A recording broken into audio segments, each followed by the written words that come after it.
Welcome back to this week's edition of How's the Rutherford County Real Estate Market. I'm John Turner with the Turner Victory team at Onward Real Estate. And man, I have some hot off the press news for you about home appreciation in not only Rutherford County, but the entire Nashville area. So we'll get to that shortly.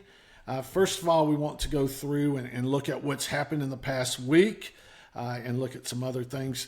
We really want to give you an really up-to-date and in-depth look at what's going on with the real estate market here in Rutherford County. So whether you're a real estate agent who is trying to help your clients through this market, whether you're a seller who's looking to sell your home in this market, or whether you're a buyer who's looking to buy a home in the Rutherford County market, hopefully you can use this information and know exactly where we're sitting. So let me get rid of myself here, pull myself down, and we'll go ahead and start looking at the Rutherford County snapshot.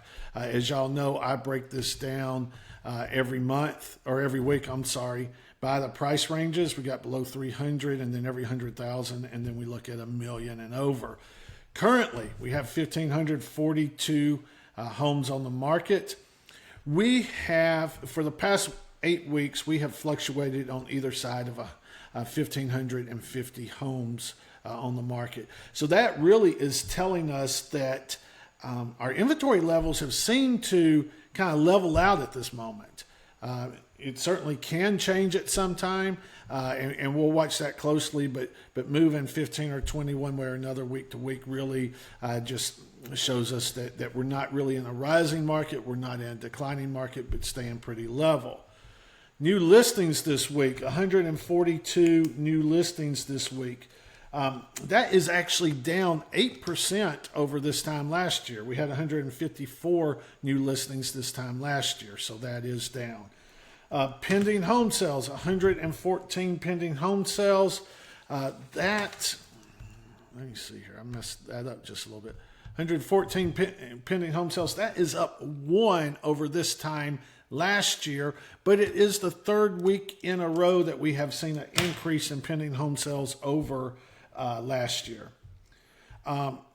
Closings this week, 120 closings this week. That is up slightly from this time last year. This time last year we had 116 closings. So running pretty close to what we were doing this time last year. Now I will tell you this, this video comes out right at the last day of the month in August. It's too soon to pull the August numbers yet, so we will cover the month-end numbers next week. Expired and canceled listings, 101. Now, let me tell you a little something about that. Out of that 101, 55 of those were resale homes. Okay, so 55, so just slightly over half of them are resale. The other 46 are new construction. Now, new construction makes up about 30 to 33% of our market and our sales right now, but it's making up just under 50% of our market as far as listings. If you really look at that and break that down, only 24 of those homes are unfinished homes right now. They're sitting on the market. The other was 22 of those homes are actually just put in the MLS, and they weren't even under construction, or they've started but they're not completed. So technically they're not available homes that you can move in right this second. So I just wanted to point out that difference to you, because really we do not look at that very in depth from week to week, but just kind of from time to time like to look and see how much of our market is new construction. Our closed units, 1,420, and that's over the past 3 months. So what that gives us is 3.26 months supply of inventory. And that varies, obviously all along the price points, but the highest price point right now is in the 800,000s, or the highest month supply is in the 800,000s, and that's just slightly over 5 months supply. So by definition, we are in a seller's market in every price point. I say this every week. It may not feel like we are, but we are in a seller's market by definition. So let's look at some charts here. Our available inventory, as I talked about, we have pretty much leveled off right here. And we kind of saw the same thing this time last year too, and then right towards the end of the year it built up some. So this is, kind of following last year's patterns. But if you notice, we have about 300 to 400 more homes on the market right now than we had this time last year. Our pending chart, you can see that the past 3 months, the red is this year, the blue is last year. Past 3 months, we have exceeded what we did in 2024. So we will see if that trend continues. If you notice right here, and this 102 from last year represents a holiday week, Labor Day. So we will see if we continue to trend by outpacing last year's pendings or not.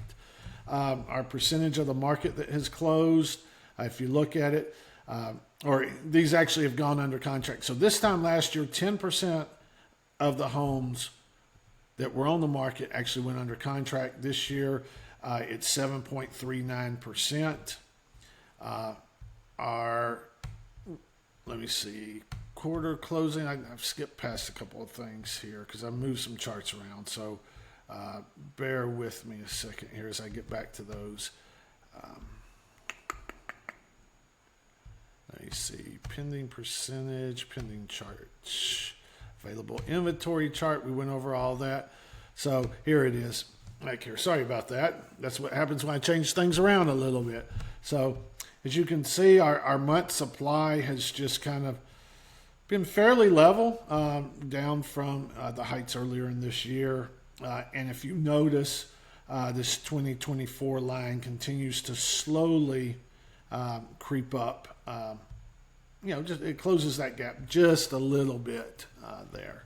So, and then also if you look at our new listings, if you notice our new listings so our pendings have been up for the past 3 weeks over last year, but our new listings have been down. So that's really what's keeping us from growing that additional inventory. Whenever inventory stays pretty level like we are right now, what it does is it makes it a little bit more of a balanced market. So buyers have leverage, but sellers have leverage as well. So it's not really swayed in one way or another. It just, again, remains pretty level. Let's talk a little bit about interest rates, or mortgage rates. Everybody is hearing that the Fed may drop the rates on September 17th. That's the big talk right now, and it's probably going to happen. Just every indication, unless something comes up. The market, all right. The market has priced in. If you look at this little drop right here, in this whole area right in here, this is where the market has already factored in that those rates will drop, the interest rates. So mortgage rates have already reacted to that. Now, if you go back to May, at the end of May, we were at 6.89, and this is the average 30-year rate. So again, I say this every week. Your rate may be different. It's based upon several things: the type of loan you're getting, how much you're putting down, your credit, different things of that nature. So this is just average, but it's good to use one thing to look at, and that way we can kind of see what rates are doing. Now, if you want to see exactly what your rate could be, let me know. I'll put you in touch with a good local lender that can help you out with that. But going back to May, 6.89% average. This week, 6.56%. Okay, so that's a 0.33 drop in mortgage rates. Okay, what does that mean? Because, if you're not as my wife likes to say, a mathematic, it probably does not mean much to you. So what I did is I had a few things put down here on the chart. These are just examples, so take them for what they're worth. But if you're buying a $350,000 house, and this is loan amount, but if your loan amount is $350,000, and don't pay as much attention to these payments, because again, this is just for example purposes. What I want you to see over here is in this red right here. So on the $350,000 loan amount, that drop that we saw from the end of May till this week represents about a $77 drop in monthly payment, with nothing else changing, just the mortgage rate. On a $500,000 mortgage amount, it's going to save you about $110 a month, and on $750,000, about $165 a month. So Is it like this big, massive drop? No. But if you're going to tell me I have 75 or 110 or 165 less dollars to pay every month, I will gladly take that. Definitely gladly take that. So, all right, let's jump into some other, some of it's national stuff, and then we'll get into the appreciation for our area, because I think that's important stuff, and maybe what you're sticking around for. But just FYI, a report came out. Thank you to Marty Davenport for sending that out to me. But a report came out of the best places to live in the U.S., and the key factors they use were good weather, low crime, affordable living again, natural beauty, low taxes. This is what happens when you have ChatGPT make you a good chart. They put something on there twice, but that's all right. AI is not 100% foolproof. So, but the most desirable cities, Nashville was ranked number 1. You have Tampa number 2, and then Honolulu, Charlotte, and Seattle. So, once again, Nashville continues to make the top of a lot of charts. It's one reason why we're not, barring some unforeseen just financial catastrophe, we're not really anticipating huge price drops in the Nashville area. Are we going to have price drops? Do we have price drops? I don't know. Stay tuned for a couple minutes. We'll talk about that. Something else that I wanted to point out, that this came out, home builders, unsold, completed inventory. So that means not like those houses we were talking about earlier where they just put it on the MLS, but they haven't started the house or they haven't completed it. These are homes that are actually completed, and this is across the nation. This is at a 16-year high right now. So builders are sitting on a lot of inventory. So if you look at it, and I'll show you a chart that shows it even better, but right now, builders are sitting on about 121,000 units across the nation. Here's the chart that really kind of tells the story. Here's where we are over here. Anybody remember 2006, 2007, 2008? Had a lot of inventory, and we had this crash here. Prices crashed, everything crashed. And then look what happens. Look at all this inventory. We stayed low on inventory, stayed low, and then just kept getting lower and lower here. And that's part of the reason why home prices started jumping up, is because we didn't have enough inventory.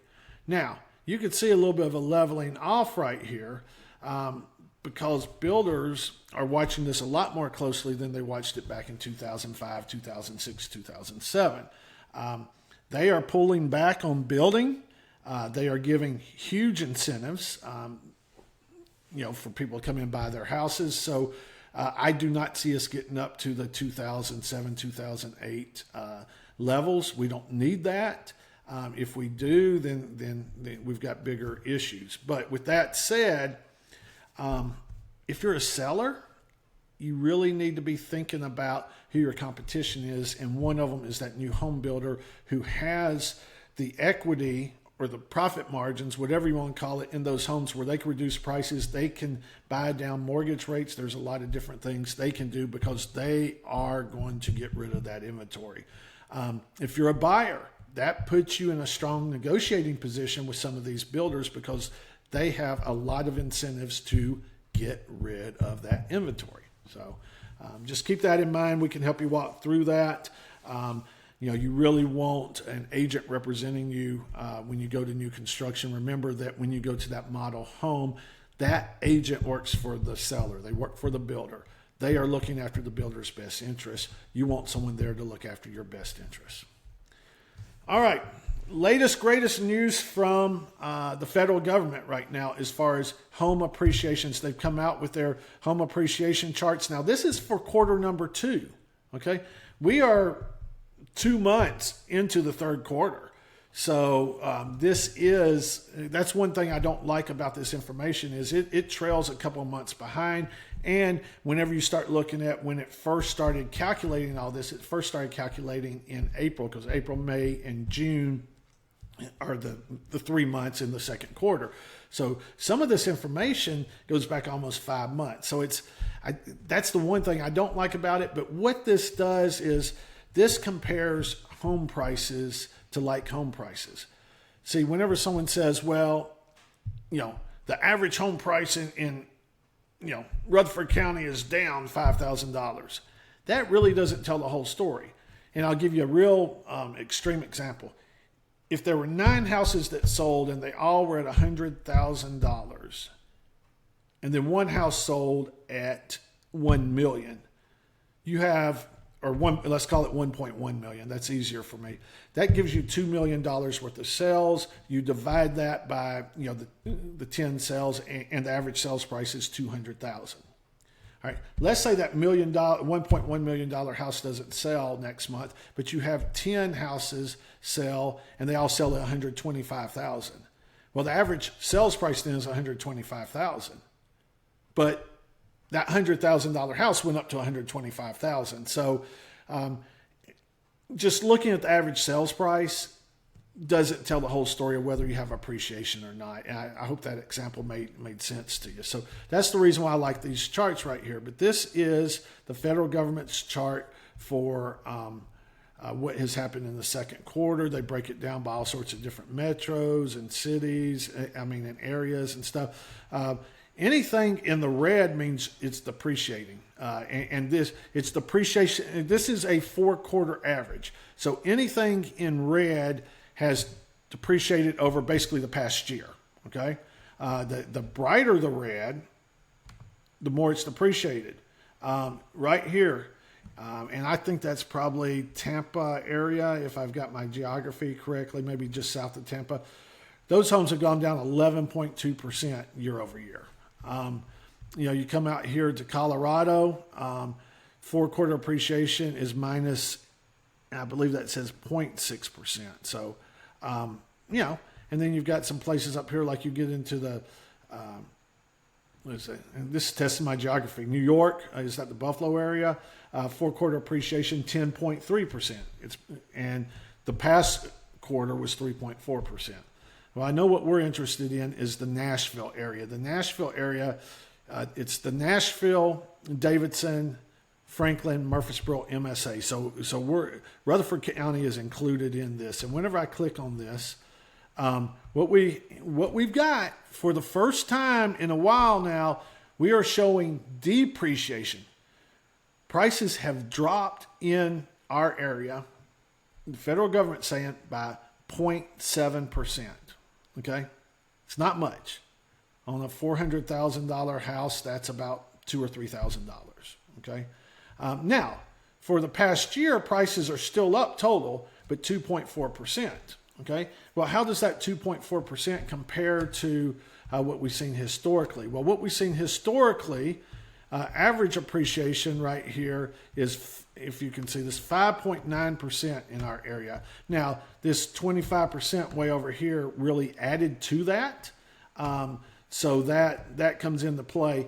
But right now, for this year, we're at 0.5% appreciation. And the way I come up with that is I've got to look at quarter number 1 of 2025, okay, and quarter number 2 of 2025. And if you do the math on those, it's about 0.5%, okay? Slightly different than that, but 0.5%. But whenever you add in the third and fourth quarters of last year, that's where we come up with that 2.4%. Now, if you'll look at this, this chart back to 1992. We've only had 4 years that we've seen depreciation for the entire year. We've had quarters that we've seen it. Who knows about this year? It really depends on what happens over the next couple of quarters. But that's where we are. I would not be surprised to see us finish the year with some depreciation. I do not see, whenever you start thinking about falling house prices, you've got to really look at, you've got to go back over here, and this is one of the reasons right here why home prices fell so much. There was just too much inventory out there. We are not seeing that right now. I talked earlier about the leveling of the inventory, the 1,550 roughly homes that are on the market, and we're leveling there. If we continue at those levels, it's going to be really hard to see massive depreciation. but it's going to be hard to see a lot of appreciation either. So I really think we're looking at leveling out. I talked a little bit about it last week. I think for the next few quarters, we're probably going to see things stay pretty level until wages and inflation, some things, and not inflation, but mortgage rates and things like that catch up to help us with affordability. I still think we appreciated so fast back here in the 2025, where we saw, 25% rise in appreciation, this 11%, and this 9%, that I really think that it's going to take us a couple of years to kind of get back on track. And then I think we get back into a level market, basically. So, no, that's all. I mean, if you like information, if you like stats, I like these things. I may be boring you to death with this, but I appreciate those of you who've stuck around to the end. The question is, what does this mean? This means sellers, if you are looking to sell a home, you've got competition, but your home will sell if you do, we talk about it all the time, if you do the 3 Ps. You got to price it correctly, you got to promote it correctly, it's got to be presented correctly. You have to remember who your competition is. It's not what homes have sold for in the past. We've seen that prices are coming down a little bit. So if you're trying to price it like in the past, you're going to be priced too high. What you have to think about is, what is that builder pricing at down the street? I had a client tell me the other day that they had heard a person say, well, why would I buy an existing home if I go down the street and buy a new home? And there's a lot of reasons why you would buy an existing home. I mean, if you have an existing home competing against a new home, it doesn't mean you're knocked out and you just can't win that. But if the price is a lot different, yeah, it's going to be really tough.